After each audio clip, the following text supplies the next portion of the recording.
Just got a call that one of my cows are out of the gate and it's out by the road. So I've got to leave the office and head on home and try to get this girl back in the fence. Unlock the gate before somebody hit her or before somebody gets hurt, because it ain't no fun hitting a cow. I've never hit one, but it could be very dangerous. That's a whole lot of weight to hit. So let's get out here and see what's going on and get this girl back in the gate. Go.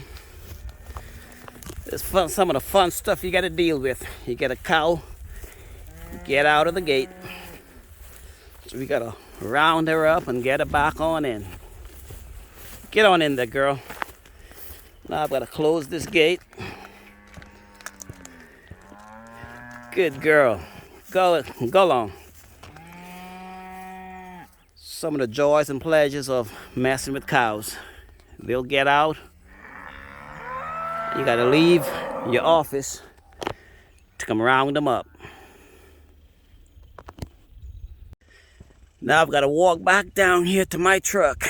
I have to walk all that way to walk her back into the gate.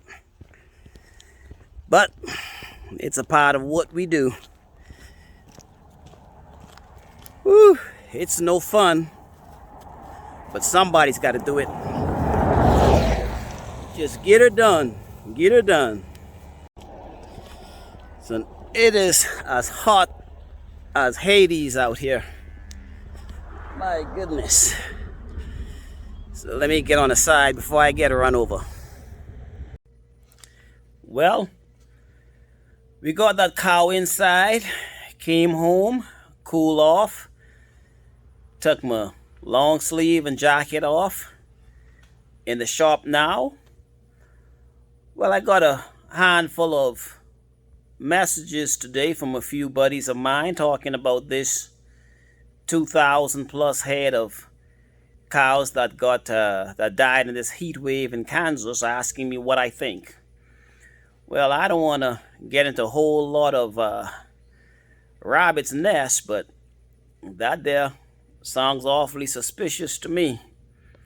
You know, I mean, there are possibilities that it could happen, but just talking about my herd, you know, during the day, my herd goes into the trees, go into the shade, you know, and the odd thing I saw the other night, I still have my game camera out at the hen house watching for the coyote, and it was around about 1:30 in the morning, and my cows were out grazing, and I thought that rather strange at 1:30 in the morning that they're moving about. You know, they normally don't move about around that time of the morning, but I guess with the heat, they're laid up in the day and grazing and moving around at night.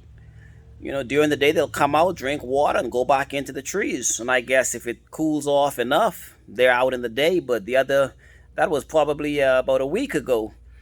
They were grazing at 2 a.m. in the morning, 1:30, 2 a.m. in the morning.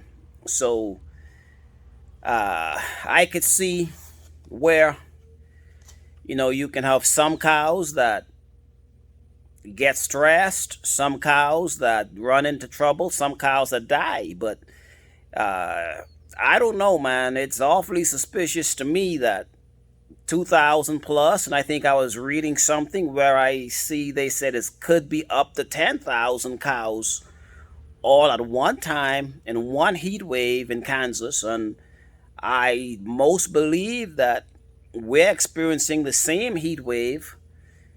But hey, man, it sounds suspicious to me. But I don't know. I'm just a little man. I'm just a little man on the totem pole. But there's a whole lot of stuff going on that got my ears up, and that's why you see me doing a lot of the things that I am doing. And I encourage each and every one of you to do what you need to do to take care of you and yours, because at the end of the day, that's what it boils down to. But I'm not going to spend a whole lot of time beating a dead cow, no pun intended. But by the grace of God, I was able to get home and get my mama cow back in, close the fence up, and she's coming out at that same spot that I showed you guys the other morning. Man, just so much has been going on. I just haven't had time to fix that spot.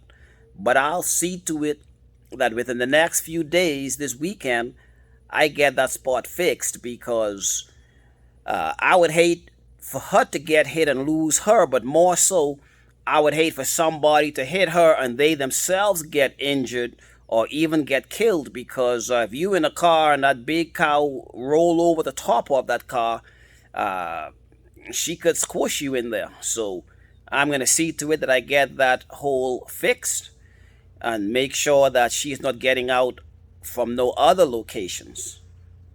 But that's what we're working with right now. A lot here to do, a lot going on. You know, it's never fun to be in the office working and to get the call that an animal is out. You know, years ago I had sheep, and I would get that call all the time. I mean, the only thing worse than cows is sheep and goats.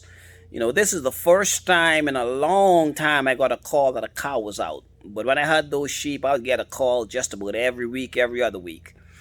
But all is good, and I'm glad that we got her in and nobody was injured, nobody was hurt, and she's doing fine.